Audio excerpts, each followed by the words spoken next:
Greetings. We are in the midst of the week of Prayer for Christian Unity, which began on January 18th and ends on the 25th. It's a period of time where Christians throughout the world pray for visible Christian unity in amongst the churches.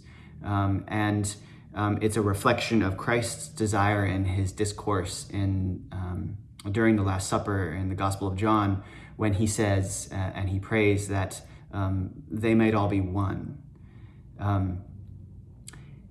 Our moments in Christian history where we haven't been one are perhaps just as famous as the moments when we have been.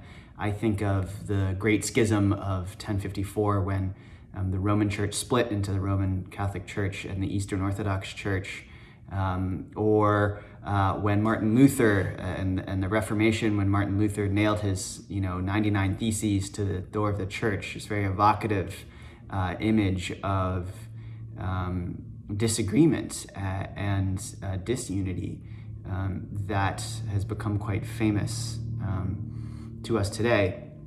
I think it's telling when this week occurs. It begins on the 18th, which is the feast of the Confession of St. Peter, and it ends on the 25th, which is the conversion of St. Paul, these two liturgical feasts that we celebrate.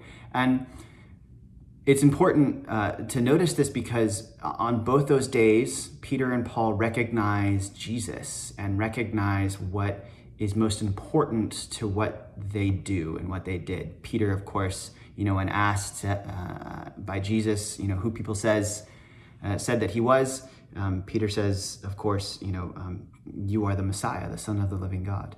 And Paul, on the road to Damascus, has this transcendent moment when he sees Christ and recognizes who is to be his Lord and has this moment of conversion.